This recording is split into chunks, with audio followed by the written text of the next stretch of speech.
Television पे आके जब ये कहता है ना कि मात्र हम 7 करोड़ थे तो हमने पाकिस्तान ले लिया था, अब हम 35 करोड़ हैं, हम दोबारा से लेंगे और इस बार हिंदुओं को तय करना है कि वो कहां जाएंगे। ये हिम्मत 70 साल में हमारी और आपकी चुप्पी ने दे दी है। और ये सच बात है कि इस बार आपको तय करना पड़ेगा। ऐसे नहीं हो रहा है कि पूरी दिल्ली का दरियागंज खाली हो गया है, ऐसे नहीं हो रहा है। ये पैसा कहां से आ रहा है, ये जमीनें क्यों खरीदी जा रही हैं, ये मस्जिदें हर चौराहों चौराहों पे क्यों बन रही हैं, इसका एजेंडा क्या है, ये कब्रिस्तान के नाम पे एक्सटेंशन क्यों किया जा रहा है। जबकि आप सबको बता दूं मैं, according to Islam, according to Muhammad sahab, ये जो कब्रें होती हैं ये हराम हैं, ये जायज नहीं है, कब्रें ये हराम हैं। ये काम खत्म हो जाए उसके बाद उसको चैलेंज करने वाला हूं मैं, क्योंकि आपके यहां अभी एक फैसला आया है मस्जिदों को लेके। सुप्रीम कोर्ट ने जब यह कहा कि इस्लाम में मस्जिद is not a Holi shrine, कहा था, लेकिन इससे पहले तो देश में किसी ने पूछा ही नहीं। हम जैसे बेवकूफ कहते थे, लेकिन हमारा उस वक्त तक हम इतने एक्टिव नहीं थे, हम तो स्कूल के दिनों से जानते थे ये बात।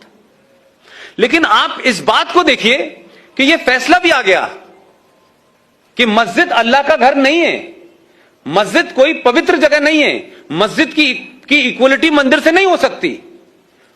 पूरे सऊदी अरब में जहां मोहम्मद साहब थे, मक्का से मदीना में रोज मस्जिदें बनती हैं, 6 महीने बाद उनको लगता है कि इसको हटा के वहां पे सड़क बना दी जाए, वहां रेस्टोरेंट बना दिया जाए, ओपन होता है, टेलीविजन है, आप सब जानते हैं।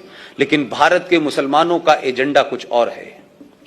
वो एजेंडा सिर्फ ये है कि मस्जिद बनाओ, फिर उसकी सेंसिटिविटी क्रिएट करो, फिर उसके अंदर पंचायत करो। और जो कश्मीर में 1990 में हुआ, मुझे नहीं पता आप में से कितने लोग थे, मेरी नई नई पत्रकारिता शुरू हुई थी, जम्मू कश्मीर में मस्जिदों में हथियार रखे गए, उन मस्जिदों से अजानें दी गई, रात रात भर 500-500 बार, 600-600 बार, कभी किसी मस्जिद से अजान हो रही है, कभी किसी मस्जिद से अजान हो रही है। और सब जगह से अपील की गई कि कश्मीरी हिंदू पंडित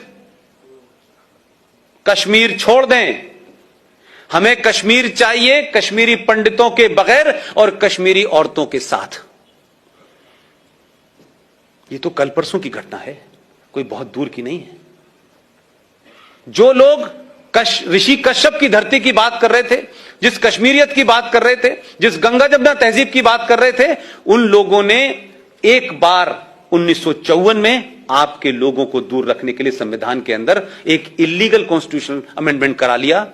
वो लोग 1990 में जब हत्याएं हो रही थी, तो एक केस बता के बताता हूं मैं कि उस धर्म की और उसके मानने वाले लोग कितने रिलीजन ऑफ पीस के लोग हैं, कौन से धर्म से ड्राइव होते हैं, कौन सी आयत से ड्राइव होते हैं। एक महिला, एक टीचर थी, उसने एक बच्चे को स्कूल में पढ़ाया, वो बच्चा बड़ा हो गया, उसे 12th में पढ़ाया, वो पड़ोसी था, उसी लड़के ने उस महिला टीचर का रेप किया और टुकड़ों में काट दिया।